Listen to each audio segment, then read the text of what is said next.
Alrighty, boys and girls, here we are again for another very special replay review. This time for Prinz, or Mira, whichever name he prefers to go by. So, of course, we're gonna have a look first at his division build. Actually, overall, I think it's fairly fine, to be honest. It is a balanced deck. Just one sec. Let me turn on the streamer mode in Discord so it doesn't make noises. Okay, there we go. There are a few changes that I would make personally. For example, I would like to bring another CQC infantry unit in C phase. I mean, if you're playing balanced, you're going for that strong C phase, right? But because the infantry is kind of limited in this division, you would have to take something out. I guess I would probably drop the leader here, and probably also drop the veterancy on the superior because you want them for the grenade, right? That's what they're there for. That's why you choose the superior. So grenades work whether you have veterancy or not, and they're gonna blow stuff up whether they have veterancy or not. So it's kind of irrelevant to their specific use. For C phase, you could choose either the other card of superior. You'd get 15, or you could take the Avto Machiki. You'd get them at 1 vet, and you'd get 24. So a bit more, better veterancy. They come with the anti-tank shell as well. So I guess it's more of like a personal choice here, which one you prefer to take. The Superi has some better all-around use as infantry because you get that LMG and the rifles. Aftomenshiki can absolutely delete things as long as those things don't have a grenade or flamethrower. So it's I guess that's a bit of a personal choice there. In the recon tab, I'd probably take more Razvedka because these bazookas are so nice. These can be so devastating when put to good use. And like when you compare them to the motorized Razvedka, like what can they do better than Razvedka can do? I don't think it's really anything. They're cheaper, but that's it. Whereas the Razvedka you can use, instead of even the Panzerschrecks. So there's that kind of change as well. I'd probably also want to take another anti-tank gun in B, but it's not super necessary. It tends to be that a lot of the time you can just use your anti-tank guns in A, and then after that just work with your tanks. But again, it's a bit of a personal choice.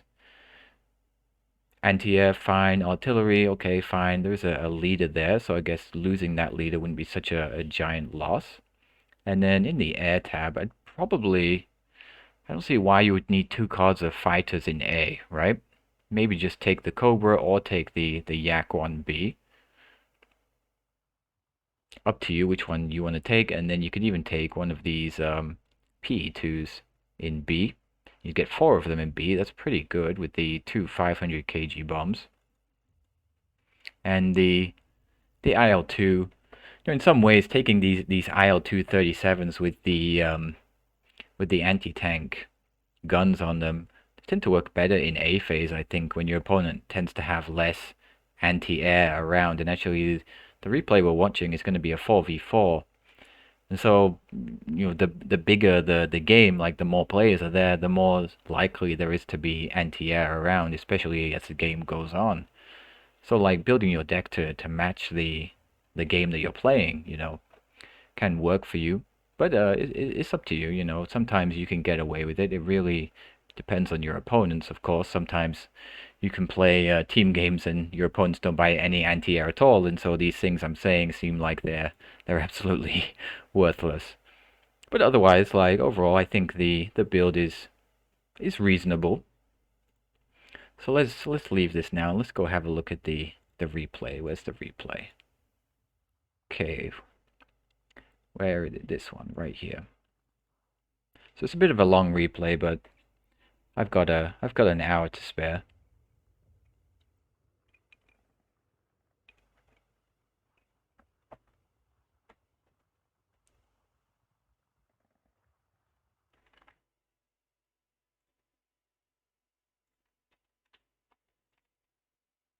All right, let's just watch it from Mira's perspective. So it's on the left side here on this map. I think they're actually playing a 3v2, which is interesting. So what's going on here? This is all fast moves. Fast move with the deployment at the end. I mean, you could actually just use the deploy at location order instead. You don't need to use the fast move and then cue the deployment. I think if you just press the Y key, it will do the same thing in one order rather than in two. Okay, it started. So let's slow it down a bit here. Let's see. What is this initial deployment here? So like on this side here, like deploying in front of the forest is a bad idea. You know, if your opponent is fast and gets something, say, over here, not that they will, but they can, especially when you start to play against better players, they start to try to intercept your deployment, right? So it's just good practice then to try and deploy in a more safer, not more safer, in a safer way. So instead of deploying at the front of the forest here, which is where your opponent could see you, behind the forest your opponent can't see you. So try to deploy here instead of in the front here. And let's see what's going over this side. You've got the leaders, you've got some infantry, Cavadia, BA-10M, okay. And you're sending some units here. Let's see how that goes here. Now, one thing we can see immediately is, you know, we have to read the influence line. The influence line kind of tells you where your opponent's units are, as long as they're not recon units or anti-tank infantry. So, like, if you judge, like, how far away this line is, or this line is from your unit here, that's about 1,000 meters, right? And so what you can deduce from that in general, it's not like a perfect rule, but like if you press the C key on your unit here, 1,000 meters, right? And you move over to the influence line, and you press C again, where it goes to 1,000 meters, which is about, let's see, is about here. That's where your opponent has units, approximately. It's not a perfect science, right? We can test that. Let's change to neutral and see. And look, there's the Panzer Grenadier, so 1,000. Go up to the line, press C again, and 1,000 is approximately that far away, right? Let's go back to mirror. So what we do is, like, when we're deploying especially, is we wanna read the influence line.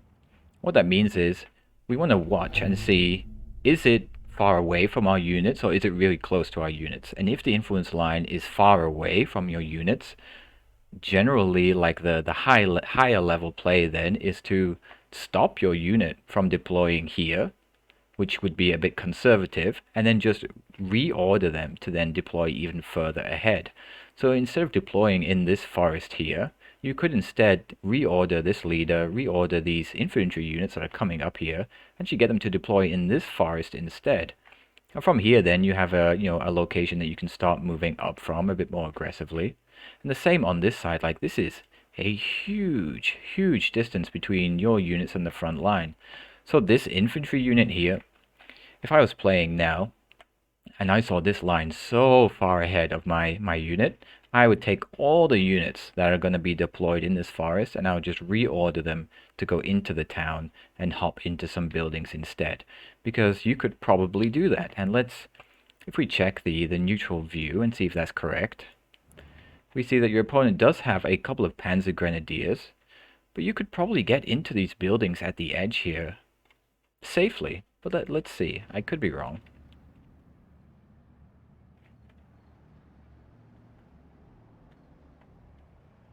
Now here you see this tells you could have put your units a little bit further ahead. You want to push it, and again over this side as well. Same thing here. This means that your opponent pretty much has no units near this forest here. So you could probably risk it and send these into Gavadia units down the road and into this forest instead. That gives you like a grip, a handhold onto that location. But not only that, your opponent also can see the influence line. And so they also, judge their own actions and decide, and it affects their decisions, how they are going to move, how they're going to do things. And if they see that, the influence line is not so strongly pushing against them, they feel like they can then, also push. So if you put your own infantry into this forest here, you're going to make your opponent play a bit more conservatively as well. Now let's see if I was right about your opponent and the deployment of the Panzer Grenadiers in here. Yeah, they are way at the back over there. So you could have deployed much more aggressively. You could have got a nice handhold onto the edge of the town here, and then you just start sending infantry up through it, right? And that's the thing, like this early pressure. Don't just deploy so conservatively so that your opponent feels like they can sit back, they can relax, they can attack you however they want. You want your opponent feeling like, oh shit, he's already attacking here. Oh shit, now I have to do this. Oh shit. And then your opponent is playing your game and not their own game. They're reacting to you rather than you reacting to them. Now, these tanks here, you don't want to lead with tanks, especially going into a town here. An open area is fine as long as you have some recon, but never lead with tanks into a town.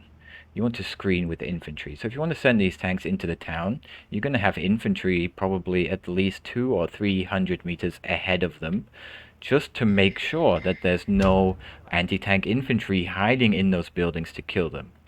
So this is a very risky play here, especially with the Panther, which is an expensive tank. And the same here with this half track, right? This is on a move order, but it should be on a Q move, on a hunt move order instead. And I think, judging by the influence line here, yeah, it's going to meet the Panzer Grenadiers, gets into the range because it's on a move order, gets shot. If it had been on a Q move, on a hunt order instead, it would have stopped and shot at the infantry. Maybe it still would have died, but it would have at least done more damage before dying, and it could have even just suppressed the infantry and made them run away instead, and it wouldn't be dead.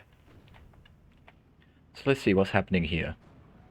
So your big problem here, like in this fight, look at your Panther. It's taking some heavy damage. If we zoom in on the model here, we see it's already quite damaged, right? And what is it taking damage from? It's not going to be from the Panzer IIIs, not at this range. Look at this range. What are they at?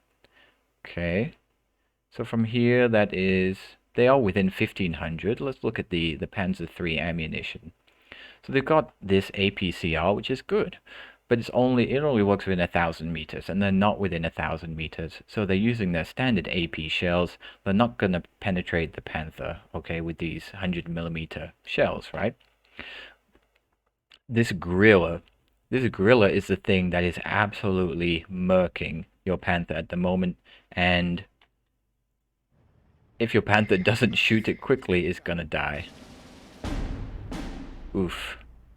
Because your Panther now is like high on suppression, it's got an increased chance to miss, whereas the gorilla is low on suppression, boom, down goes the Panther. Like in these cases, you don't have to just keep fighting. If it's not going well for you, just press G and reverse. Reverse your tanks away, wait until you can attack again when your tank has lower suppression, when it can actually aim, and then do that. Go back into the fight again. Now there's some infantry in here, right? And you have Tanko Desantniki. Those are great CQC infantry. They come with a Molotov cocktail. They get the 8 SMGs. But you move them off to the left instead of sending them to fight these Panzer Grenadiers. And then you use a move order on the Gvardia. And you never use move orders on infantry. Pretty much never. 99% big no. Because infantry take increased damage when they are moving. So it's always Q move, always hunt move, and that way when they encounter something they will immediately stop and shoot. And that way they're not moving, they don't take that extra damage. But if you'd send your tankos into the forest here, they would have deleted these grenadiers. Instead this fight is like fairly even, it's kind of slow. And again, these should now just be falling back. They have maximum suppression, pinned down. You're moving them, still they're taking extra damage. And they can't fight like that. So this is the BF-109s, okay? So if your opponent, like we see here, 2 more BF-109s over here, he had 2 over here. So one of your opponents is investing a lot in fighters, right? So then you would have to invest in at least 4 fighter planes if you want to kind of try and counter that. And that's going to be a lot of points. Instead, you could just not buy any planes, and then his fighters are going to be pretty much worthless because you use them to shoot down other planes. And if he can't shoot down other planes, then that's 400 or so points that he can't really put to good use. And you can put those points to good use on the ground instead, capturing objectives. Because objectives is how you win the game. So let's have a look now. You've got just a few infantry units in here, that's fine. You did move some infantry into the town here to take it, that's good as well. Now, one good thing to use in a town is CQC infantry, again, like these Tanko Desantnikis.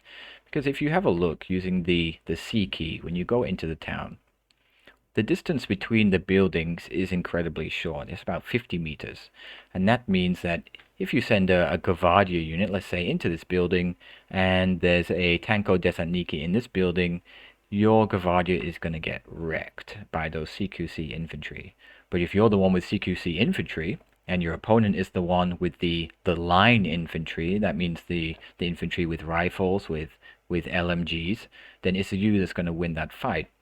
So you don't want to use only CQC infantry, but you take a couple of squads and you let them lead the push through the buildings, through the close quarters where you can't see much between the buildings. And then that way, if you encounter any infantry, they'll wipe it out. And then for the longer ranges, like if we look at this building here, this has like 750 meters range. It can also see down the road a bit.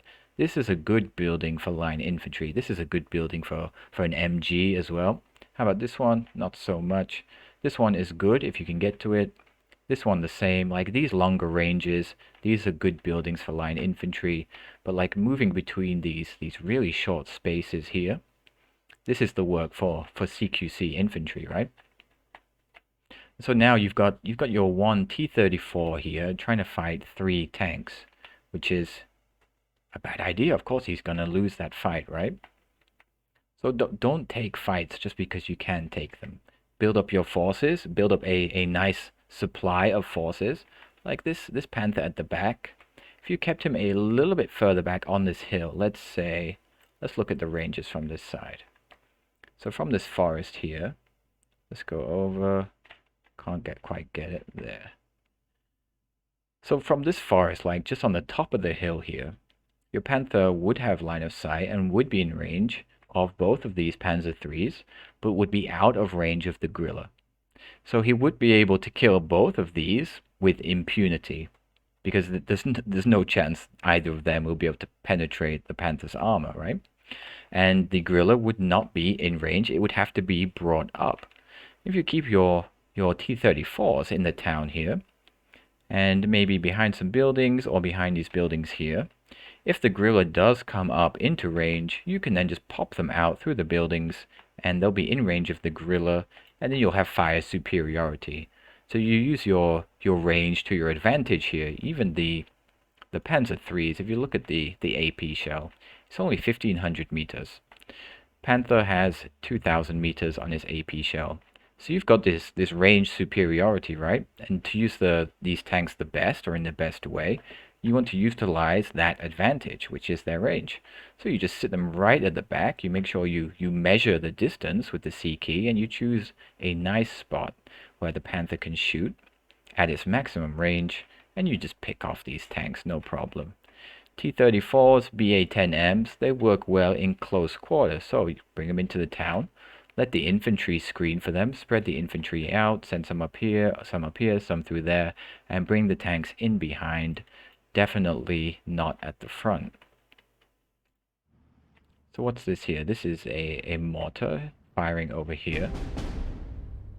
And down goes the T-34 to the Guerrilla. Okay, Panther takes out the Panzer III, that's good. So you're taking some mortar fire here. Now generally what that means is, if your opponent is buying, this much artillery, that's at least 2 mortars there. That means they're going to have less things on the ground. So like in this case here, you can spend your points instead to reinforce this town with infantry, with close quarters tanks, and don't clump them all together like this. Spread them out, because one big bomb in the middle of these infantry will send them all packing, right? Now this Panzer Grenadier in a church is actually a bad idea, because everything can see it. The Panther is shooting it, the T-34 can't get sight on it, so won't shoot it. But most of the time for these churches, because they allow you to see above everything, and so shoot above everything as well, that also means everything else can shoot you as well. So here we go, here's the infantry. Now you don't have any infantry on the left side here, like you move them up the road, and this is an open area. If you'd send them across the left side here, they wouldn't have been spotted, and they would have been able to go through the buildings kind of unmolested, undetected, and then provide a kind of protection for you on that left side. Okay, good use of the T-34 here for supporting fire. It's behind the infantry. The infantry are screening for it. So no Panzerschrecks will be coming its way. This is a bit weak now. We see the Gvardier is only 2 men. Only 1 squad of infantry here. And I think you could actually move things up this road, and your opponent wouldn't even see it coming. So you could put anti-tank guns in here, you could put more infantry in here, you could bring tanks up here as well, because using the C key, you see that nothing can see really up on this hill unless you go over to the edge over here.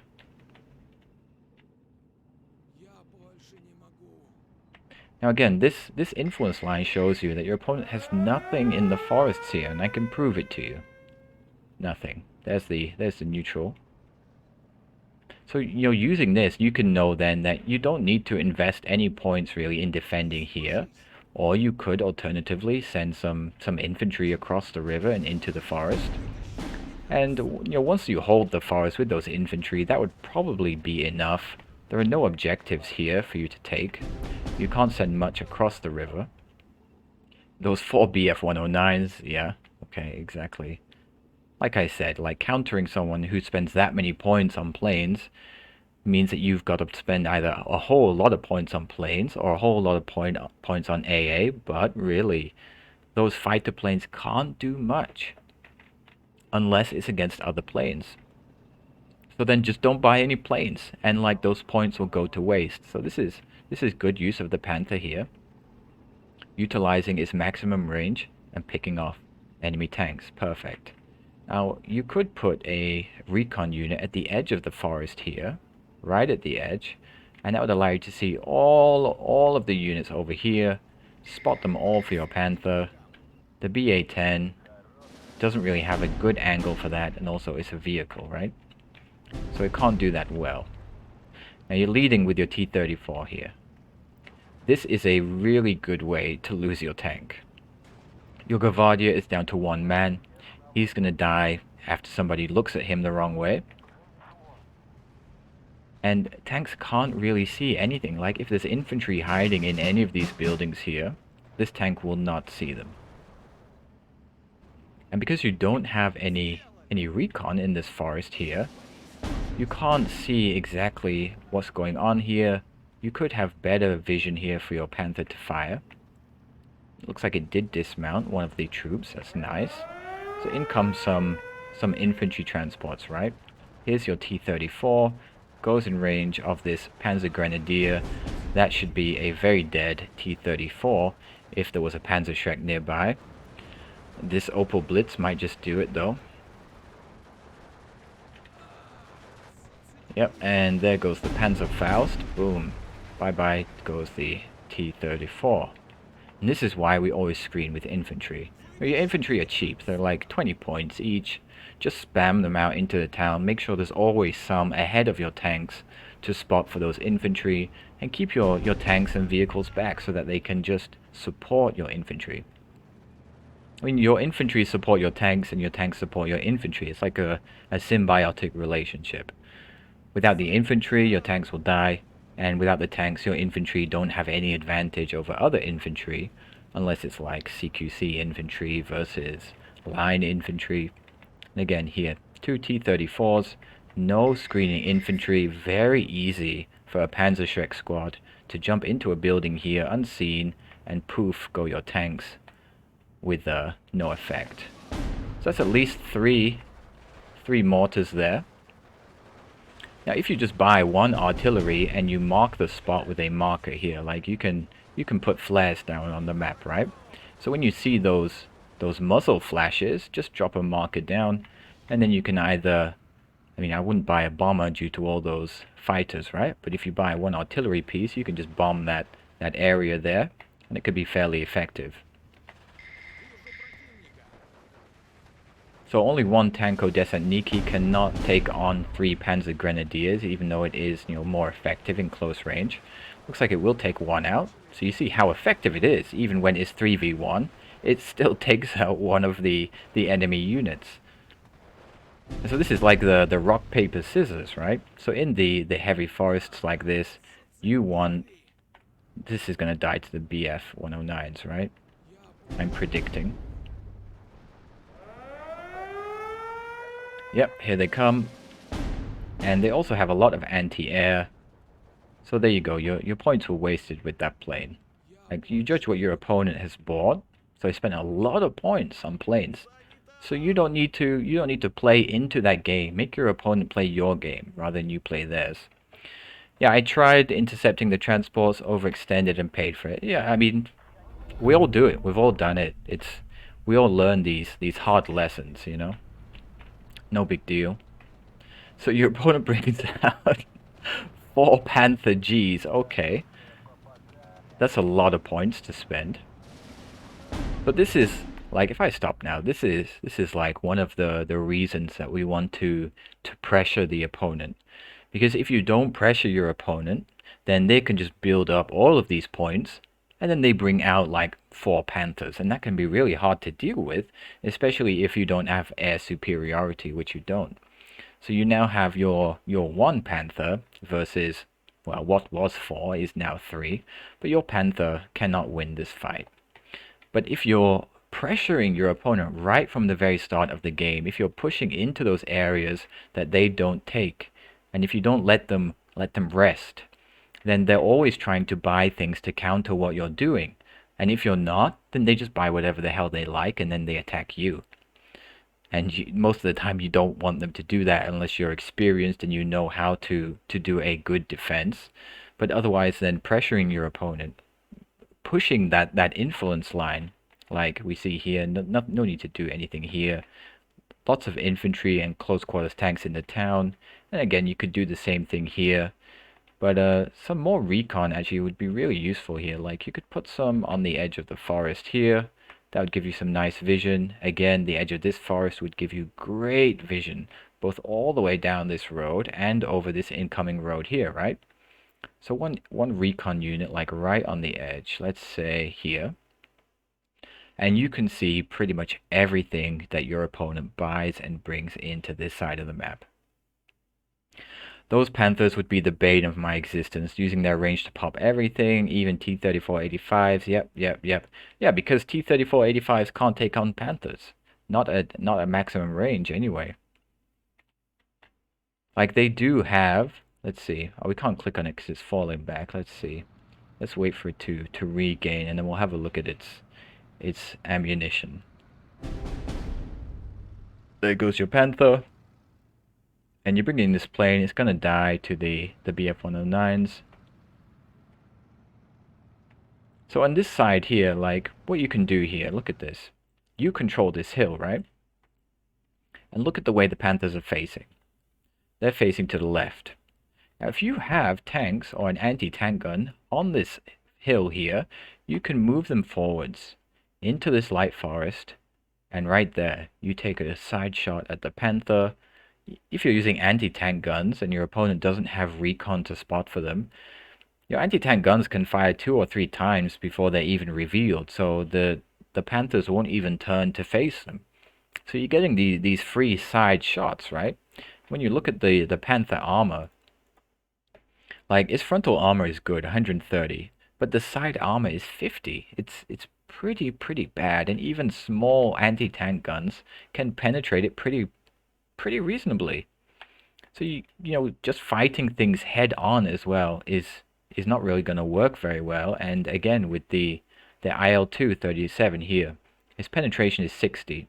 Like, you want to get the most out of attacking these Panthers, then you bring it in from the side. Like you bring it up this way and then you make it turn and come down this way, shoot the tanks in the side, or again, either from this side can also work.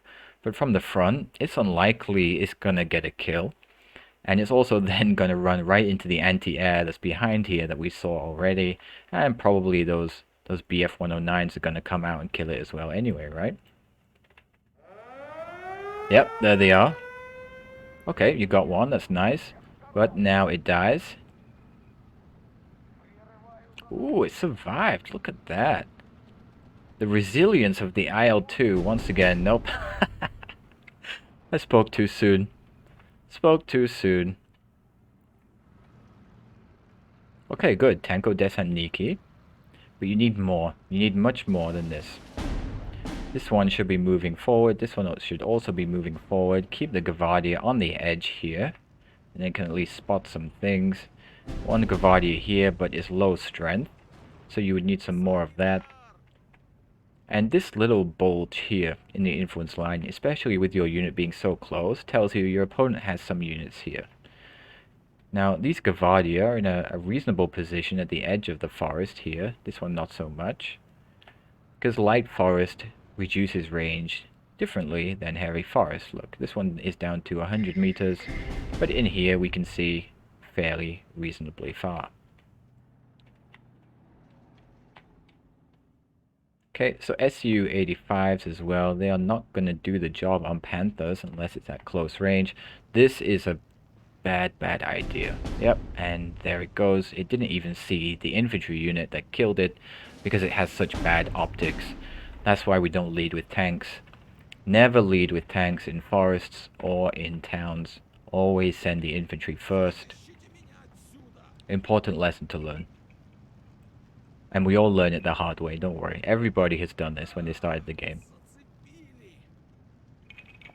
It doesn't say anything about you as a person, I mean. Like, you can ask every single player of SD2, we have all done this thing that you are doing in this game. Okay, so anti-tank gun on the hill is good, but I guess his gorilla is gonna shoot it now, maybe? No, it's shooting off to the right. Ooh, what's that gonna be? Okay, he's just targeting the forest blindly, that's fine. Now, for anti-tank guns, a nice kind of advanced tactic that we can use is, let's have a look at the range. Okay, the APCR is 1000, the AP is 1500. So, what we do is, okay, this is an important tactic for using anti-tank guns well. So, listen carefully to this. When we place the anti-tank guns in a forest, we don't place them right at the edge. Okay, not right at the edge, and we'll see why. We press C on your gun here. How far can your gun see? It can see 2000, but it can't shoot at 2000. But what that means is that anything at 2000 meters, such as the gorilla, which has 2000 meter range, can shoot your anti-tank gun, and your anti-tank gun cannot shoot it back. And so you're in a disadvantageous position there. You're in a weak position against those things. So what we do is, if we just put the anti-tank gun a little bit further back, and we measure out the 1500 meters, something like this, or this, then your anti-tank gun can still perform within its range just fine. But everything where you see the red that represents no line of sight, everything beyond that cannot shoot at your anti-tank gun. And that keeps it safe from things like the gorilla, from things that have 2000 meter range, or whatever has superior range to your anti-tank gun. It's kept safe from those things. Those things have to come into your range if they want to fight you, and then it becomes a much more even fight. So that's an important thing for using anti-tank guns well. Never right at the edge of the forest. Always measure the range. Always calculate the line of sight so that it's just right. If your anti-tank gun has 1500 meter range, put it in a place where it can just see and shoot 1500 meters range and not further. And that provides it much more defense than putting it right at the edge.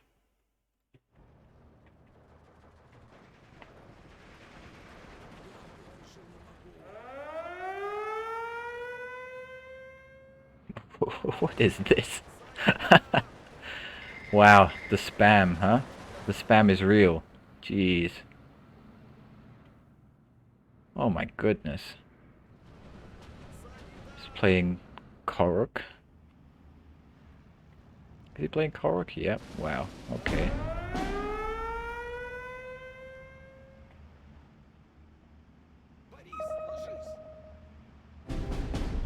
Okay, yep.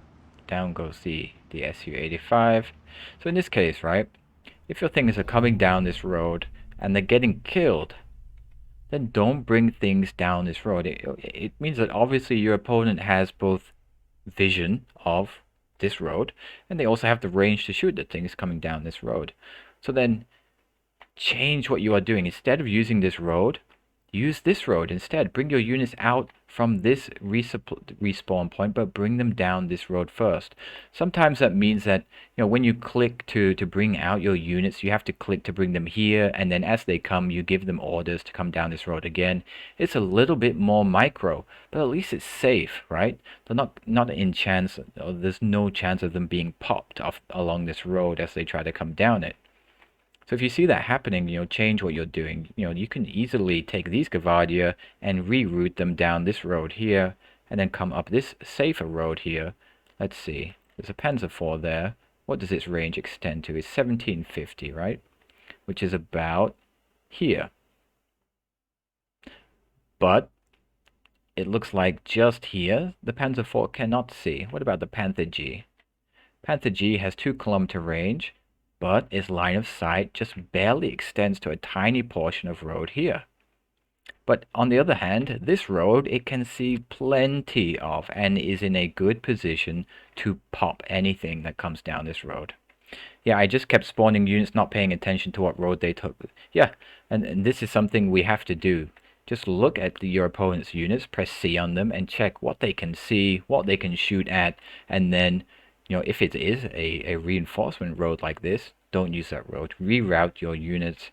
You don't even need to take the road. You could just tell them to go down the hill here and then take this road if you want. Or even go off the road here and just along this way, because the whole town here blocks the line of sight from where all their tanks are. They've got a bunch of tanks here. They like using their tanks in this position here. And the town completely blocks that line of sight in this position here. So this is a safe method, a safe approach here, and then you can just start bringing everything in. Because these tanks, the Panther G, the Panzer IV, the Guerrilla, they don't work well in close combat. And you have a giant town here where you can dictate the engagement as being close combat. And so that's what you want to do. Like, why fight a Panther at 2 kilometer range when you can make it come to you in a 500-meter range instead, where you will definitely have the advantage over it, where you can maneuver around it, where you can get infantry pressuring it, trying to Panzerschreck it, things like that. Like, these Panthers, they work really, really well at 2 kilometer range, sniping things, killing other tanks. Not so good at killing soft targets. The Guerrilla is excellent at that. So they have a nice little setup here. The Panther, the Guerrilla, both good at different things. They support each other well. And as long as you keep, playing to their strengths, then you're generally going to lose those kind of engagements, right? So instead, we try to make the opponent play to our strengths. And this then comes into, division knowledge. Do you know what your division is good at? Do you not know what your division is good at? So this division does get some Panthers. I think they've all been used by this stage, and you do have some Tigers in C. Oh dear, these JU-87s.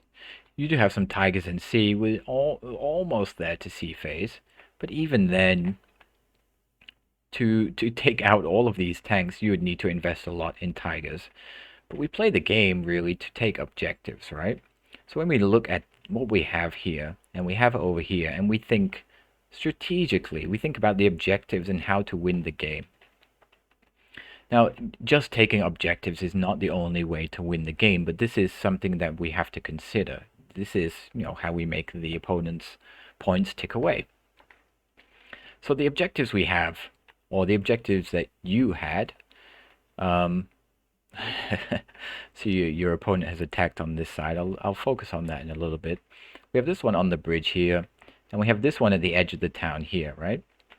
Now this one on the bridge, I would say they could probably fairly effectively defend with some vehicles here. But if you take this town, okay, and you have the T-34s, you have these cheap close quarters combat tanks. If you have the infantry advantage and you can take this town, and you can even push up into this part of the town here, then holding this bridge with vehicles is going to be very, very difficult because not only can you fire from this angle here, from the forest, from on top of the hill here, but you can also fire from any of these lanes and these roads here. So, we've already seen the Panther has fantastic frontal armor and really crappy side armor. So if the Panther has to face the trees and then it starts being shot from the town, it's going to have a bad time. And if it faces the town and then it gets shot from the trees, again, it's going to have a really bad time. And the Panther just can't deal with that. And that's how you're going to force, these vehicles to go away, basically, or to go away or die. Is by utilizing this terrain and making these kinds of flanking shots. Yeah, I don't have great division knowledge. I haven't really picked any few divisions to main yet, and I'm still just trying out different ones. Yeah, I mean, I completely understand what you mean. I mean, Steel Division 2 is such a ridiculously complex game, and there's so many things to learn. Such a high skill ceiling for this game that it can feel a bit unfair sometimes if you have to play against people who are much, much more experienced than you in the game. But there are these nice, what should we say, tactics and strategies available to you that actually work out really well and are fairly reminiscent of real life tactics as well.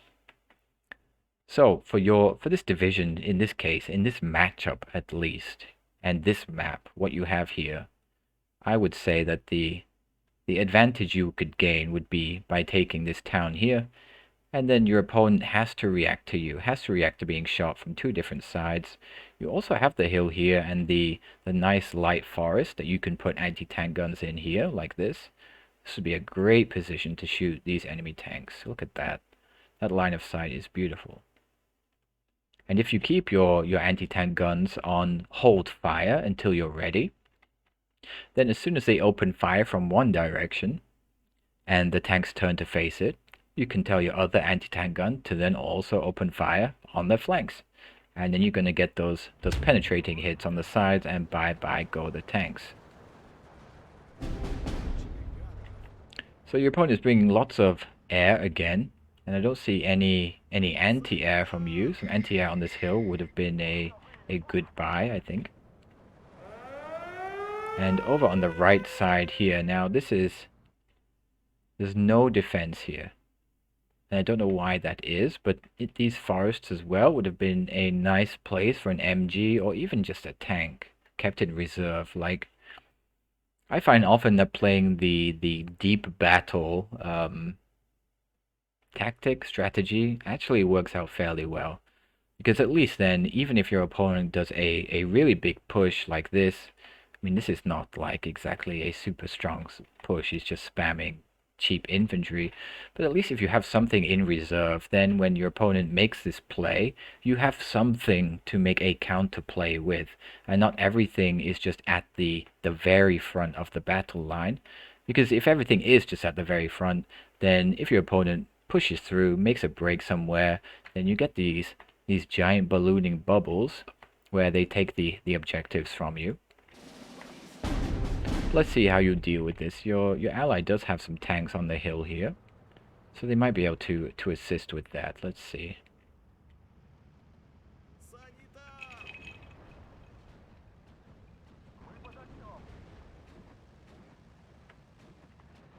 Okay, you do have some anti-air here, but this is a little bit far back, right? Can you imagine if you're trying to support your units here with your anti-air that is back here? If we have a look, they have 2,500 meter range, right? And with these planes flying right overhead, that's fine. They can reach them, no problem. But most of the time, you want to use your anti-air to either at least stun the enemy plane, stun, By stun, we mean increase their suppression to full. So, like this Ju-87D3 has a full red suppression bar, we can say that it is stunned. It can't drop its bombs when it does that, or when it has that. And so we want to use our anti-air either to stun enemy planes or to just outright kill them. But if we want to do that, it has to be that the anti-air is fairly close to where they're going to be flying. So if you want to protect your troops on the hill here, or your troops in the town here, a good position for your anti-air would be a much more aggressive placement than this. Maybe this forest here would be a good one, or even on top of the hill here would also be good. And that way then, if your opponent sends planes to try and bomb your town forces or your forces here, your anti-air is going to start firing when the enemy plane is all the way over here, right? And that's a huge difference to firing when the plane is already here and has already bombed your units.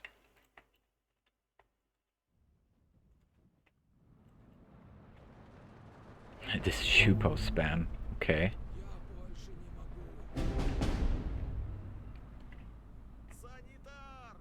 So a nice counter to this here would just be to have a tank or something with HE shells in the back here, or with an MG. And you don't need it to be right near the front line here. You could even keep it in this forest right here. That's a nice line of sight, and that would keep them away. So this here, I would say, is overbuying. Like, you don't need this many infantry right now in this position, and they are clumped up a little bit. And we see here, okay, that's fine. That's okay. But again, use everything you have. Like, you can bring your BA-10M out to here, and it can also help support by shooting down this lane of fire here to aid in killing these grenadiers. You could also use the T-34 as well to bring out here. Again, buying planes when your opponent has so many fighters is just going to lose you points. There's a Panther at the end of the road that you knew about. Oh, okay, I see. Let's have a look. Jagdpanzer. Okay, it has sight down the road. There's a Panther here. There's a Panther here. They don't have sight into this area here. Like this kind of close quarters combat here. And even then, what you can do is, as long as you have your infantry here, if you take your infantry out and there's a tank here, your infantry will spot it. And if they don't spot it, then it's not here. Then you can bring your tanks, but you should be using Q move again, so that once they see something, they stop. Okay, BA-10M spots the Jagdpanzer. Now is a good time to reverse the BA-10 or move it out. Almost got it. Okay, that was good. Good try.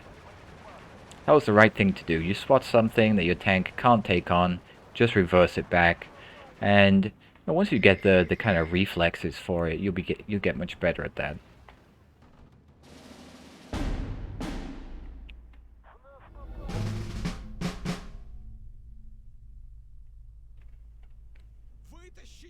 Okay, down goes one fighter. And again, look here. You can judge how far your opponent's units are away by the influence line, so there's no need to deploy your Gavardias so far back here.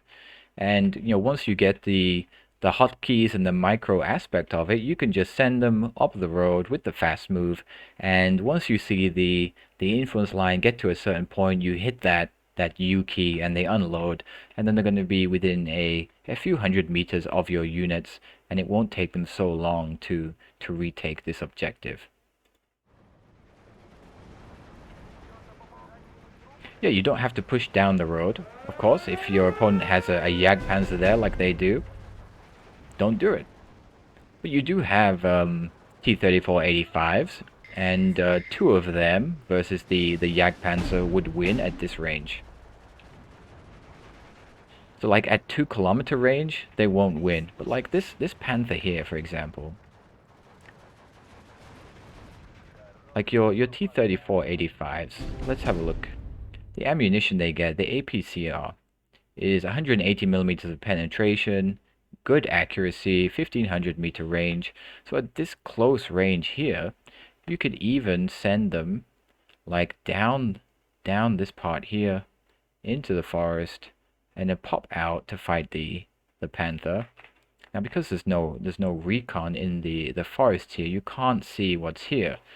And sometimes, you know, like intelligence or being able to see what your opponent has is half the battle, right? If you know what they have and where they have it, then you can much more effectively counter it. So having recon infantry like on these hills is pretty important, and it's going to help you in, you know, deciding whether you can move units somewhere or not, and whether you can take a fight or not. Okay, so once these Tanko Desaniki are pinned down, just hit fallback like that as soon as it happens. And that way they're probably going to get away and they're going to be able to at least engage in a second fight. Good, you reverse the T-34-76, that's good. Okay, the Gavadia are taking this fight now. This one could move up into this building and help as well.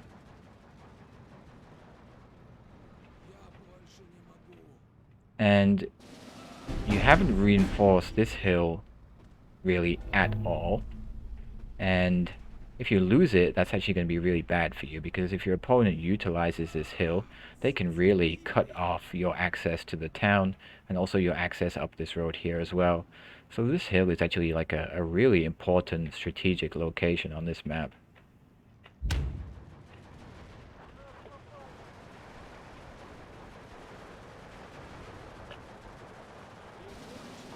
I overcommitted to the town where due to bad micro all my infantry died horribly. Yeah, it's okay. We all learn how to do the micro. Now see, you're right clicking here, right? Generally it's better if you just take your infantry and you ask them to Q move to a building instead. It's like if you take these Tanko Desaniki and you press Q, you click on this building, they'll move out, and as soon as they can see the enemy infantry, they'll stop and they'll shoot. Like if you just do it like this, sometimes they will only try to move and attack that unit and then do nothing else. But ideally you want them to be moving somewhere, and if they can attack, they will. So this movement here, because you didn't have the recon, you couldn't see it, and now your T-34-85 is in a pretty bad position, to be honest. There's nowhere it can retreat to. It's probably not going to win a fight against a Panther G 1v1. Down goes that T-34-85. This one's probably going to die soon too. Miss. And now you move it again, boom, down it goes. Like this gorilla would be quite easy to kill with an anti-tank gun on this hill, right? Get it right at the edge here. Ah, no. It's not quite in the 1500 meter range. Alternatively, you could take tanks down this side to the river here. If you move them along the river here, if you look at the line of sight, you can then see down this road here first. If you have some recon infantry here, they'll be able to spot for your tanks first to see if there's anything there. And if it's free, then you can move out along this way, and then you can take on your opponents one by one. Rather than just being out in the open here, where everything can see them at once, you use the line of sight here to block. It's like we can block the Panther here from seeing us while we engage the gorilla.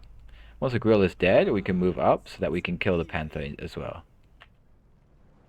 So it's like you take the opponents out of the fight for yourself. Oof. In comes the artillery. And so here, like, clumping up your infantry is bad in this respect, because now when the artillery comes in, this artillery can hit multiple units all at once, just like that. And the hill is lost here. Your ally bringing in a whole train of T-34s.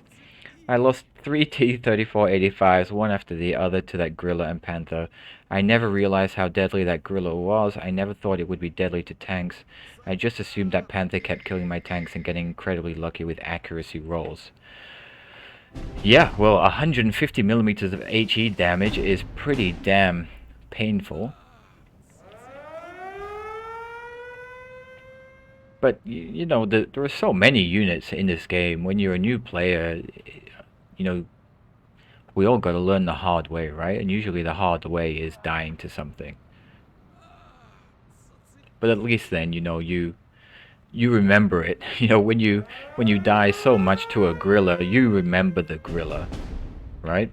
When you die a lot to a Panther G, you remember the Panther G. You remember that it has 2 kilometer range. You remember that gorillas can kill tanks and will kill tanks, right? So that kind of painful memory at least sticks in your mind, so that the next time you think about it differently and you do something differently. Okay? And now again, like this clumping of units here is like an ideal artillery target. And like these Gavardia, 3 Gavardia units, Gavardia are good at, anywhere from, let's say, 200 to 750 meters, right? That's generally where they work best. But there are no opponents, there are no enemy units within that range of this point here. So like keeping them here isn't gonna do much. Like you could have maybe sent 1 or 2 down the hill here and across the river just to hold this point and pressure your opponent just with the influence line. Like if your opponent sees the influence line pushing here, they might think, oh, okay, I have to do something here. And now they do something different. They react to you. But keeping everything in here, you see here, once the artillery starts landing, you're gonna have a bad time.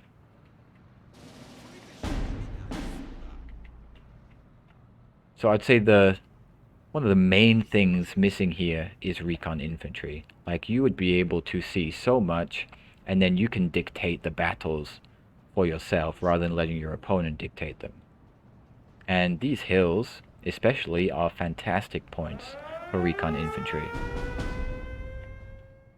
Now, second thing is, with your opponent using so much air, just having one anti-air gun at this point in the game, after 26 minutes, I would say is also another mistake.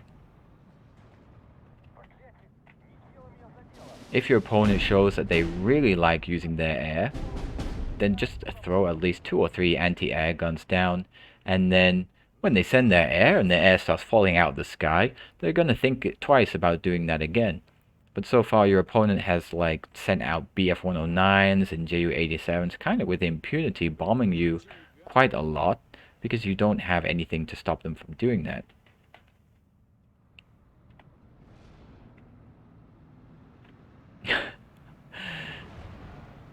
Don't do this either. Don't just spam a whole bunch of tanks in one giant group here. Generally, the best way to play the game is like what we call combined arms. That means using things like recon units to spot, and then using tanks to take out specific units, using infantry to push specific areas, using your infantry to screen for your tanks, using your anti-tank guns in good positions where the line of sight protects them, using HE guns to kill infantry or soft targets at ranges, things like that. Like generally just spamming lots of units like this is the mark of a beginner, because they think, okay, I just need more units to achieve the thing I want to do. But against an experienced player, all that's going to happen there is those units are just going to get countered by whatever counters them, and then they'll be gone, and you'll be at a disadvantage. That is a whole lot of artillery over there.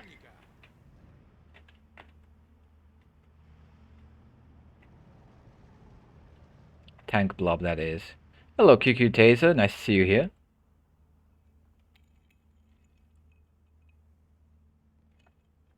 We are just reviewing a replay for Mr. Prinz, or Mirror, whichever name he prefers. Okay, in comes the BF-109 again. And because the anti-air is just too far back, it doesn't even start firing until the BF-109 is already on its way back home.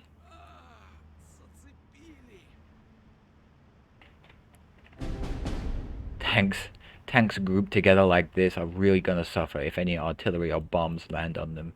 So try to space them out. In fact, pretty much never put any units ever together in a giant blob like that, because one big bomb from a big plane, from a heavy bomber, one accurate bombardment from some artillery and poof, all of them go at once, then you're going to be really sad.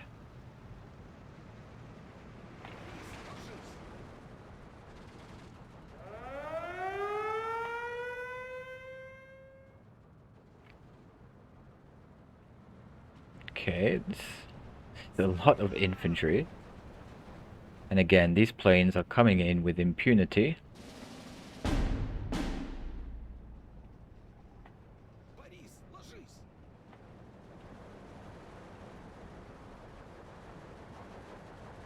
So like here, your opponent has a whole bunch of infantry, right? These infantry cannot penetrate through armor, so if you had these tanks over here instead, they would be able to fire on the infantry, and the infantry wouldn't be able to fire back, right? I highly doubt... Okay, rocket barrage, that's nice. Good use of the rockets there. I highly doubt that your opponent has any anti-tank guns in here. I haven't really seen any anti-tank gun plays from your opponent. Here comes the Ju-87, there we go, that's the stun. That's what you want your anti-air for. Two came out, and at least one of them got stopped, one of them got shot down. Perfect. That's what you want from anti-air.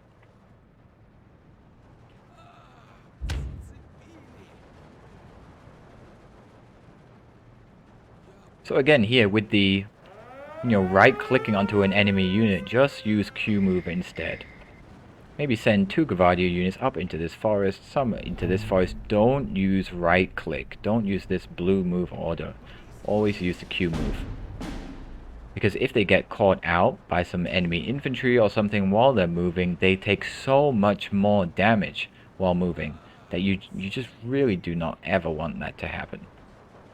So always Q move. This should be a Q move.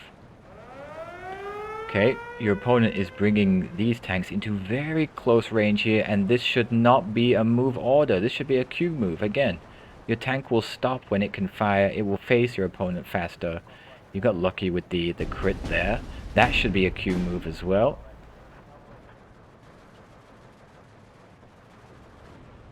Yeah, it was in this moment I realized that I couldn't win in the air and started bringing up my 37mm AA. Yeah.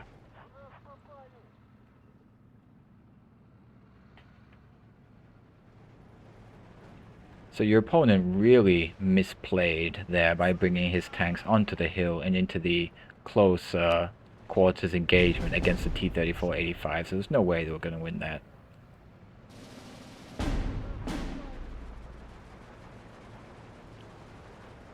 But again, don't send tanks ahead like this, into the unknown, because you can't see up the hill, right? There could be a Panzerschreck squad in this forest right here, ready to shoot your T-34 in the side. Oof. These guerrillas shooting it from across the way here. Look at that. And poof goes your T-34-85. Is there anything in that forest there? Just a Panzer Grenadier, also a Panzer IV there as well though.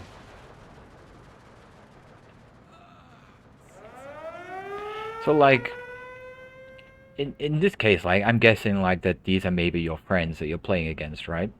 This should not be a move order, this should be a reverse order, okay? If you want them to go backwards, press G. G is the hotkey for reverse. Don't use move order like this. Sometimes your tanks will actually just turn around and then start moving, and that way they're going to face their ass to the enemy tanks, and let me tell you, their ass armor is nothing to be proud of. 50mm in the back, okay, compared to 110 in the front. Never, never, never, never, never, never, never use right click to move. Never. Pretty much never use right click. That can be the starting lesson. You can Q move, you can fast move, you can unload move, you can fast hunt. You cannot right click to move. Never. Yeah, it's just me and my friends playing. We're all noobs. Only Cosplay Seditionist has any actual multiplayer experience. Okay, so in this case, my recommendation to you, judging by how your friends play, which tends to be in very large blobs of units, then you're going to do well by having some off-map units. And I think actually the division you're playing doesn't have any off-map artillery. If you haven't used it, it is the perfect counter to big blobs of enemy units. So like, if your opponent has a whole bunch of units in the forest here, or in the forest here, you can just select that whole giant area and make it disappear, pretty much. And that's going to work out really well, I think, for you playing against your friends, judging by the way they play. And especially in the town here, I think your friend has a lot of units in here. You drop the off-map artillery on here, and it's just going to delete so many things. You'll have a lot of fun with that, I think. If you want to play a another Russian division like this one, then the 97th Guards has a beautiful, beautiful off-map artillery. It's called the Riverboat off-map, and it is like an apocalypse when it drops down. It's about 100 explosions, all within about 10 seconds. Just try it out and you'll see what I mean. It's amazing. You also get the T-34-85s, you also get IS-2s, so it also has some nice tanks in it. And you can use those IS-2s to take out Panthers just fine. Your IS-2s have the advantage at 2 km range against the Panthers, so you can use that against your friends. Yeah, 97th Guards.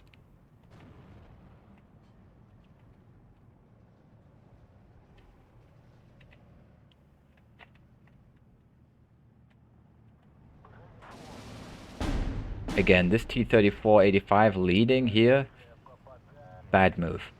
At least put these Gavardia or the Tanko Thessaloniki into the buildings here and check that your opponents don't have any anti-tank infantry hiding here, because the anti-tank infantry can cost 20 points, but your T-34-85 costs like what, 110 points, something like that. So if that 20-point infantry can kill your 100-point tank, that's a really bad loss, right? And if things like that keep happening throughout the game, then your opponents can build up this huge points advantage. And once that happens, then they can reach a kind of critical mass where there's nothing really you can do to stop them just running over you. I do want to try playing some actual multiplayer, but well, I'm very bad and no, I'm just going to fall very easily. Yeah, I understand what you mean. I mean, if you look in the boot camp, or if you ask for other players who are also really new, you can maybe get some other players who are of a similar skill level to you. But I mean, judging by this replay, it seems like the friends that you play with are also like a similar skill level to you, and that's like, in my opinion, that's a perfect way to learn the game, because you're all new. Nobody's gonna like wreck the other one, right? Nobody's got such a huge skill advantage that it makes it unfun for the other players. I mean, so far this has gone on for like 37 minutes. The points are still fairly even, right? So I think this is a good way to at least enjoy the game and learn when you're new, without getting wrecked all the time, because some players are really, really, really good. And the matchmaking system is not exactly technologically advanced in any way. Probably cavemen could have done a similar job. Basically just says, you want a game and this guy wants a game, then here you go, play.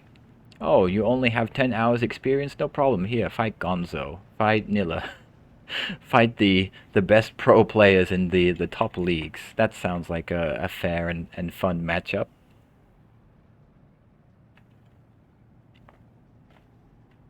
Yeah, eventually the enemy team surrenders because they literally run out of units. The front line barely moves. Okay, well, that is also one way to win the game. That's an attrition play style. Make your enemy run out of units, or just have what we call a deeper deck. Then, as long as you don't trade too badly, and by trade I mean you don't lose too many points without also costing your opponent points, then you can perfectly win that way. JU-87. See, the AA just wasn't quite far enough ahead to stop it before it could get its bombs off. So ideally, like, wherever you're putting your units, put the AA maybe 1,000 meters behind it, right? It should be fairly safe there. The issue here is that, your opponent still has units on this hill and in the forest here. And, so trying to bring units down here, your opponent could snipe them. if they're being smart about it. I wonder if you're also running out of units now by bringing these motorized Razvedka.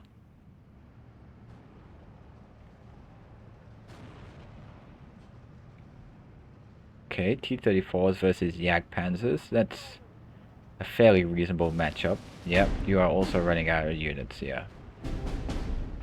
And again here, like, don't stack all your tanks together like this. If this artillery lands on them, it's gonna, it's not just gonna suppress one. It's gonna suppress all 5 of them at once, and that's really effective for your enemy, but really not effective for you. Don't do this. Don't do this. Like this kind of spread, okay, that's fine. I think you're winning this anyway, so it's fine. But in general, this is bad practice here. Now you have the numbers advantage, so it's irrelevant. And you bring these motorized Razvedka into this forest here. This is such a good position. Look how much they can see here. And then because you can see everything here, you know where to move your units. You know how to fight. It's so important. Again, don't do the right click. Don't do the move. Always Q move. Just is good practice. Okay, this is I think this is a little bit too much to be built up and not attacking this point here, maybe. And if you did want to like attack this hill here, okay, we'll use the C key. Now look, this anti-air now is effective. These units can't do anything. Down goes that one. That one's gonna die too. Beautiful. That's what you want to see from the start of the game, or at least closer to the start of the game. Yes, there's a reverse command. Okay, good. So if you wanted to attack this hill here, right? Look at the line of sight. So you could send the infantry up. Some up this way into this forest here, some up this way into this forest here. And then as you clear out the infantry that are in the forests, okay, then you can bring your tanks up the center here and they can assist in this area. But just here, right? Don't bring them too close to the enemy forest. Generally, you want to keep your tanks at least 200 meters away from heavy forests that your opponent controls, because that's the range of Panzerschrecks and bazookas. So like, look at the edge of this forest. 200 meters will go out to about here, okay? So if your tanks are here, they can still support and shoot anything that tries to shoot your infantry in here, but are not at risk of getting bazookaed. Okay, good. This is something that you could have done from the start. I mean, not that there's much to really gain from this, but sometimes even just the influence line mind games can make your opponents do something and play something differently. Now you see that you can't actually send any, like if you want to send a Maxim across here, it wouldn't let you. No equipment or anything like that can cross the river, just the infantry can go across. Or if you have an amphibious vehicle, they can go. And again here, all these tanks clumped together, perfect target for artillery. I think your opponent is targeting them with artillery. Yeah, I do not really know how to attack. I tried earlier and they were butchered by machine gun fire even across that small field, even after a preliminary Andreyusha barrage. Yeah, I mean, we all have to learn how to do these things. And attacking actually can be fairly difficult, to be honest. I mean, actually doing everything in this game is difficult in some ways. Let's be honest. It's a really difficult game. And so just learning the specifics of things and watching other players and how they attack actually can really help you with that. You can watch streamers like El Bowser, although he doesn't stream Steel Division 2 so much anymore. You can watch some of his older videos of him playing 1v1s, and just watch, what units he brings where, what he needs, and how he moves the units to attack. But also I think sometimes just watching like that isn't enough, because one of the main things, okay, now Razvedka going ahead for an assault, bad idea. You just use these to see, That's it. That's all they're gonna do. They're just used for spotting, and you know, you don't need recon infantry to spot 100 meters into a heavy forest because normal infantry can do that anyway. So these guys are probably gonna get murdered because they're only a 4-man squad. So they're quite easy to kill. Okay, good. Q move. Yes, that's the right way. But they can't see anything. Like if you had some, like this infantry unit doesn't have a good line of sight. If you moved him out to this building, you see the difference, right? He'd be able to see all the way over here. All the stuff here would be revealed.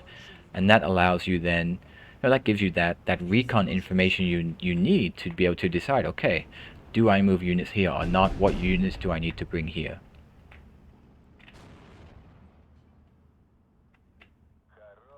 To counter battery here, okay.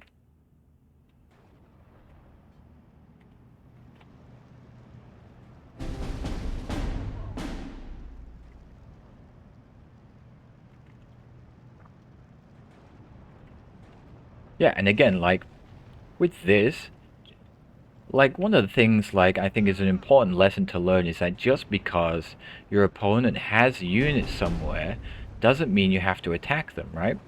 Because look here, look on the hill. Your opponent has 3 Jagdpanzer IVs up here as well.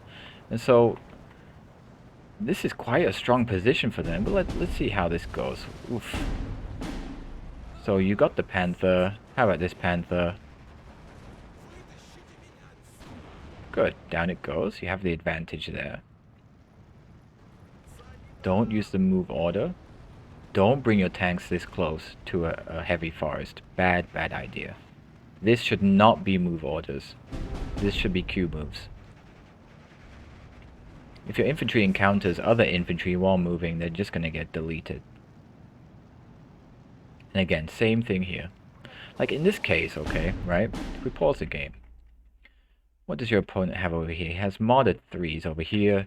You have the recon unit here. So you know in this area here there are no enemy tanks at least, right? If we look at the line of sight, going up the hill here, you can only be seen by units that are over here or units that are up here. You have 1, 2, 3, 4 tanks. Now you've got 1 Tiger coming up here.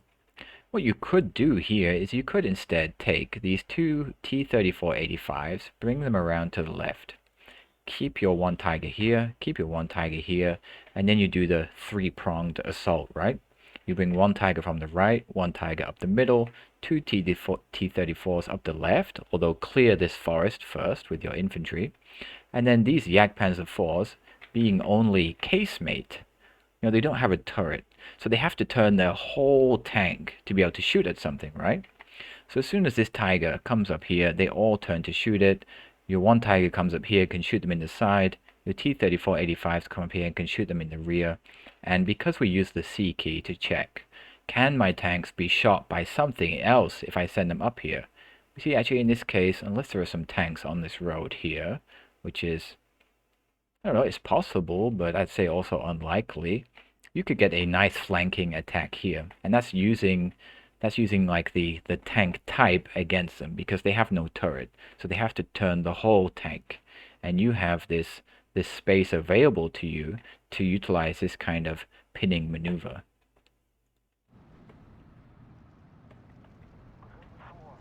Okay, let's see. So you bring, there's the one. This one arrived too early. You see, it's dead before these ones arrive. And they don't arrive all at once. They arrive one after the other, and they don't target the same tank. And this is moving instead of Q move. You did kill one, okay, that's fine.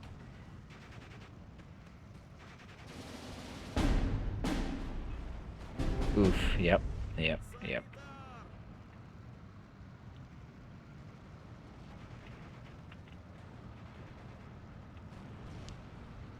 Just the timing here, I think, was the real clincher. Like, this Tiger arrived first, and then all 3 of them shot the Tiger together, and it was dead before these ones arrived. And then these ones arrived kind of one after the other rather than together, right? And then you had the other thing, which was at the the tanks were on move order rather than Q move. And so they keep moving, and they have less accuracy when moving, but also then they won't stop to turn and aim as well as if they were Q moving.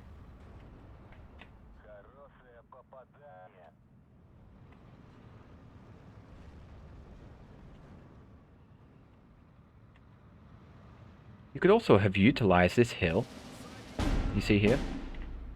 You do have line of sight from the hill here onto this part here, so even just keeping a tiger up here as well would have been a good flanking position. You know, it's quite safe from anything over there thanks to the heavy forest. And it gets a nice shot onto the things here. Keep a recon unit here to spot for it as well, or in the forest here would be good.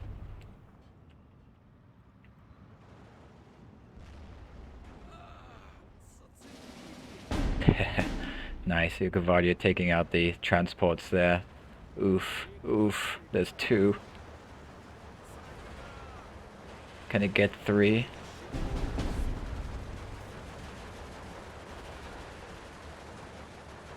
Misses? Oh, this is so funny. Wow. The last charge of the Light Brigade.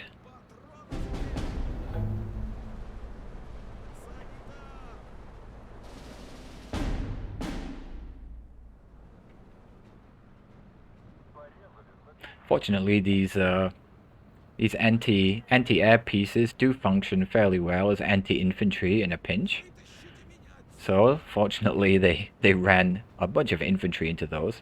Wowza, look at that. Okay, if your ally can buy that many units at once, then your ally is not spending their points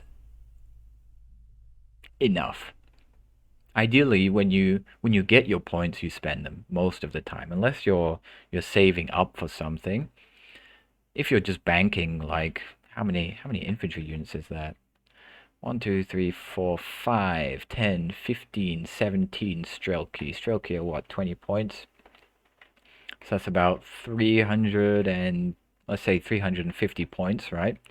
If you can spend 350 points all at once, and no, it's your ally had even more than that, judging by these other ones coming in, you shouldn't really bank that many points at once. Like, you want to keep bringing things out. This is, oh no, this is a different person than this person. Okay, 2 different people, fine. But still, 370 points is a little bit too much to be banking. And to be fair, yes, it is hard to keep track of your points, even for me. When I'm fairly experienced with the game, I still lose track of my points, but the principle still applies. Try to keep track of them, try to keep bringing things out, but don't just bring giant blobs of things. Like, if your opponent has a bunch of infantry, okay, but bring some things that are good anti-infantry units. So bring the big HE guns, maybe use some bombers, maybe use artillery. That's what you want to defeat those infantry. If your opponent has a whole bunch of tanks, then likewise, you know, you could bring cluster bombers, you could bring anti-tank guns, you could bring your own tanks. But don't just blob one thing. Look at what your opponent has. Think about the terrain. Like, in a town, you're going to use more infantry than tanks, or you're going to need at least infantry to screen for your tanks. Whereas if it's a huge open area like this, then your tanks are just going to be the best option overall. At this point, I'm out of infantry. Yeah. So your ally is helping, that's good. Okay, there's the Q moves, that's fine. This is a little bit risky, but seems fine. I'd say your ally could have moved some of these infantry either up to this other light forest here, or through the buildings here, to the buildings here, and then into this forest here. And then hit this, the right click move. Big no-no. The game is almost over. So I guess your enemies, your opponents surrender pretty soon. Now, these SU-122s, this is what I'm talking about. This is a perfect example of an anti-infantry unit. This thing shoots really nice 122 millimeter HE shells, okay? If this thing is shooting these blobs of Shupo, they are just going to be deleted. So you see your opponent bring giant blobs of infantry like this, like they did over here, like they did here, like they did here. You only need one or two of these Su-122s to totally counter that, okay? And they can shoot at 2,000 meters. So your opponent has a whole bunch of Shupo over here. Look for a nice lane, okay? A nice 2,000 meter lane. Let's see. This is a nice lane to shoot over there, because probably they don't have any tanks, or if they had tanks over here, this light forest actually blocks the line of sight, right? So then your unit can still delete those infantry, but it's going to be difficult for them to move their tanks in to shoot it without bringing them through this forest into close combat range. And even if they do, in this position here, you could even just reverse them behind the buildings and they would be safe again, right? And then when the tanks go away, you just bring them out again and they start shooting the infantry. On this side here, if you want them to fight infantry in the trees here or down here, again, you just look for a lane, right? So if you zoom in a bit, and you can put your tanks anywhere, right? So you hold C. Like this is a nice lane here, right here even between these buildings. And they can see right down the road. You see what I mean? Right here. That can work for you. You can even do it over here, maybe. No, the hill blocks it a little bit here. How about this one? That can work as well. At least like even between the buildings here, right? This tiny little alley between the buildings, you can still use that. You still have line of sight through that. That's like a really sneaky, nice position. And then even if your opponent brings something that can kill your Su-122, you just reverse it behind the building and it's safe again, right? It's this rock, paper, scissors kind of play style, or kind of strategy that we have to use when we play Steel Division.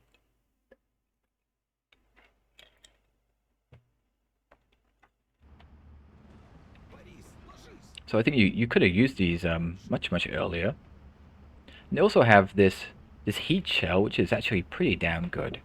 Has 160 millimeters of penetration, 1500 meter range, and if you don't know the difference between heat and AP, heat shells don't lose their penetration over range, right? So when you look at, say, the Tiger, you look at the AP shells, it's got 165 millimeters of penetration, and it can shoot at 2,000 meters.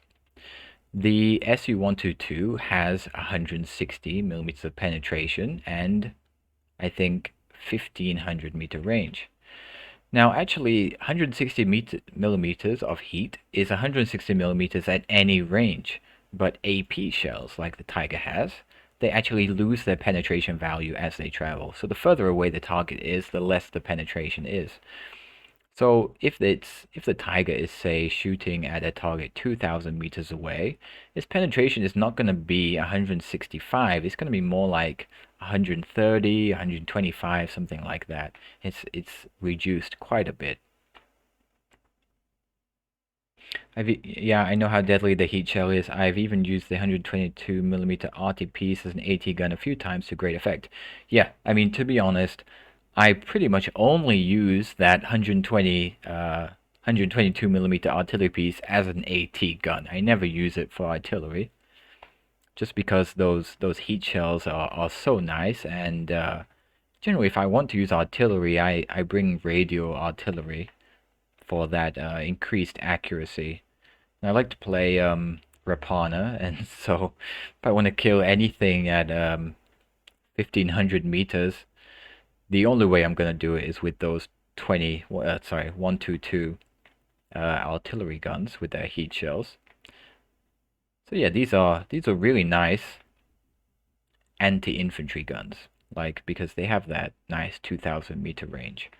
So you take them at maximum range, and they will just delete infantry for days. Just don't bring them into close range because again, they don't have a turret, right? So they can't turn well, they can't fight well at close quarters, but against soft targets at maximum range, beautiful.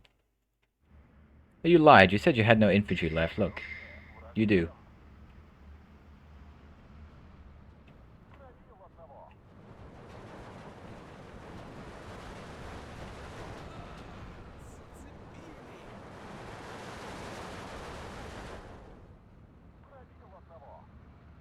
It's okay, yeah, I'm just joking.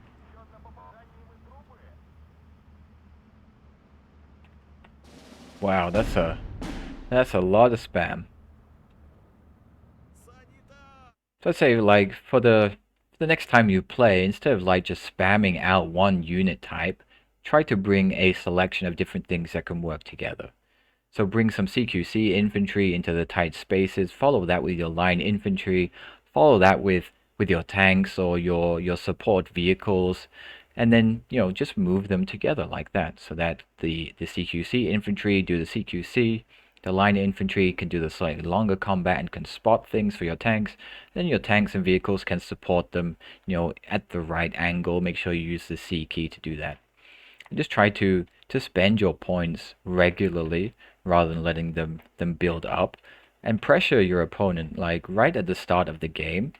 Be a little bit more aggressive with your deployment and your positioning, and watch the influence line. If the influence line is 1,000 meters away from your infantry, you shouldn't be deploying them there. You should be deploying them at least 500 meters further ahead.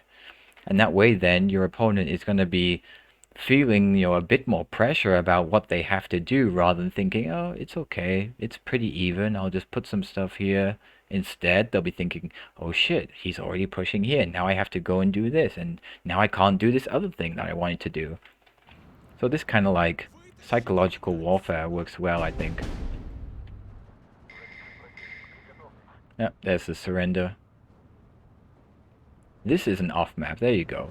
That's the off-map I was talking about before, that's what it looks like, if you don't know what it looks like. This giant green circle, then a whole bunch of explosions are going to go off in this circle after 40 seconds, but the game ends in 5 seconds, so we won't see it. But like I say, if you try the 97th Guards, then they have some beautiful, beautiful off-map. And then, you know, you don't want to use this too early, because it does such a lot of damage in such a wide area. Ideally, you want to start using it a little bit later in the game, like B phase or something. You know, once your opponent has built up a whole bunch of units in a certain area, like here, for example. This would be a very nice target for off-map because 1, 2, 3 Panzer IVs. That's about 200 points. Jagdpanzer, that makes it 330. The anti-air here takes up to 400 and something. I don't know, there could even be more units here. Let's check. Let's check the neutral, right? Okay, there's another Panzer IV there, fine. But one off-map on top of here, and your off-map artillery unit costs 130 points, and you could kill 400 and something points of enemy units with it, and you would still have another charge or two of it to use. By charge, I mean you can put this green circle of artillery down 2 or 3 times. So dropping it when on, you know, places that your opponent has a bunch of units, like this would be a great location as well, is a really easy way to delete or at least severely damage a whole bunch of units. And I guess the more advanced use of it then is not only using it to just damage enemy units, but let's say you wanted to take this town, right? And you've got your units into this position here like you had earlier. What you can do is you can drop your off map here, right? Down come the explosions, all the infantry gets suppressed. And once they're suppressed and there's no leader nearby, if you move your units close to them, they're just going to surrender. And you see that those 2 white flags pop up and the infantry unit basically just disappears, gone. So if you bring your units here and your units are ready to attack, ready to move, and you drop the off map here, you wait for the off map to stop bombarding, to stop exploding, all of the enemy infantry here are going to be suppressed, and then you move your units up quickly into the spaces where they're already suppressed, they can't fight back, and they all just surrender, and then all your opponent's infantry units there are just gone, and you can take control of this position here. And probably you would also see the influence line then jump backwards quite a bit. And that tells you that you can advance even further, right? You want to generally advance to wherever the influence line is fairly close to your unit. Like this distance here, this is about 150, 200 meters away from your unit. That's generally the distance you want to advance to with your units before you prepare to attack or something like that. If it's too far away, you know you can be moving forwards. And so here we end.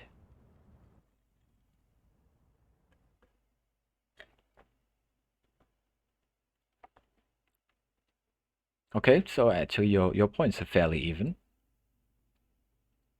Your ally Hamikaze did okay.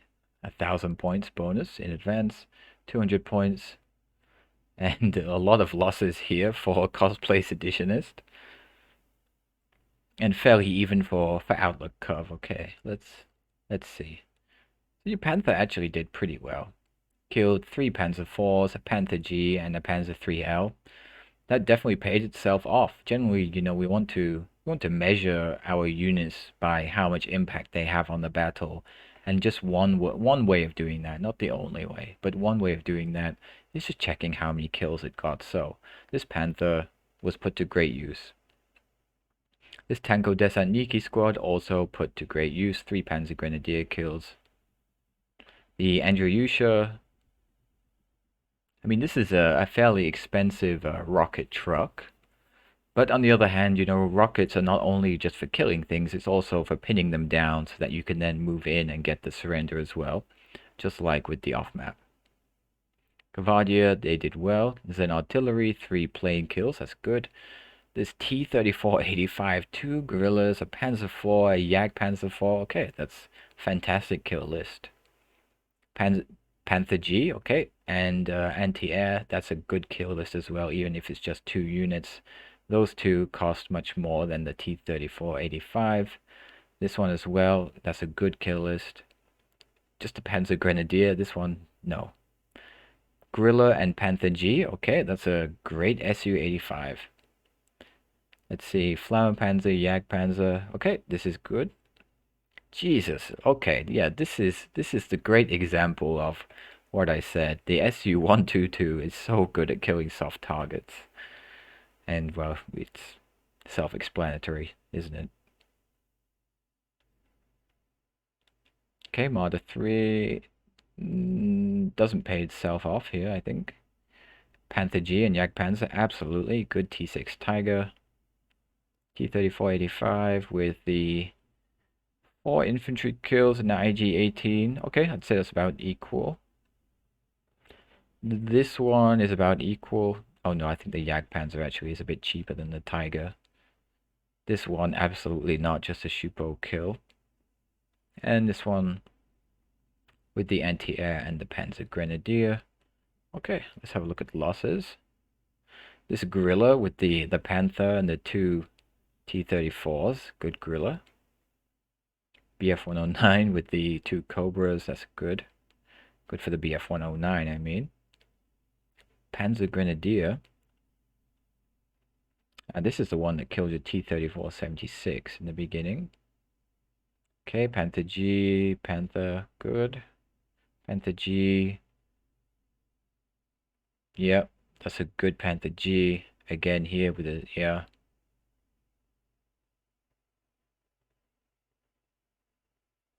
Oof, Ju-87 with the Tiger kill. Panther G with 2 T-34-85 kills. Ooh, Panzer IV with the 2 T-34-85 kills as well. That's a very efficient Panzer IV there. Okay. Ouch, this one. 3 Tigers and a T-34-85. Big oof. Okay, well, that's it. I only have time to do this one replay, but I hope that was helpful. So I guess if we summarize the key things that you you can try next time is no moving with the right click. Okay, just no. Q move, fast move, Y for the unload move. Okay, yeah, all of these things great. Right click move, no. In towns, in heavy forests, always have the infantry going first. Never put tanks near heavy forests that your enemy controls. Big never. Or they'll just die in a fire, basically. If your opponent brings a whole bunch of air at the beginning of the match like that, you don't have to bring out air because mostly they'll die like you saw they did. You can bring out some anti-air. It depends. If it's a bunch of fighters like your opponent did in that match, actually those fighters are just good really at killing enemy planes. And so if you just don't bring out enemy planes, they're kind of going to be going to waste and you're going to have the advantage on the ground. So you can think about that, whether you actually need to fight that. But also, if your opponent does have so many planes like that, then bringing out your own planes is probably going to get them killed and it's going to lose you those points as well. What else? Not blobbing units. Don't put all your units together. Otherwise, one big bomb, one artillery barrage is going to make them all dead at once. And spending your points regularly, like, is hard. I mean, I still do myself, but it's like, it's this principle that we all have to try and follow is to keep looking at our points and to keep bringing things out, but not just like one unit type. Bringing out different things in different positions to do different roles. So bring some infantry, yes, and put them in the forest, and bring something to support them. Recon units from the beginning, like on those hills, at the edge of the forest, in the different locations, because if you can see what your opponent has, then you know what units to buy, and you know where to bring them, and you know how you can engage successfully rather than trying to kind of fight blind, right? What else? The anti-air, not so far back, or maybe like 1,000 meters behind where your front line is, and then that way at least they can start shooting the planes before they get their bombs off. And if they stun the planes before the bombs are released, then they won't be able to release the bombs and they're going to go home or just die. And that's how you're going to prevent your stuff from getting bombed.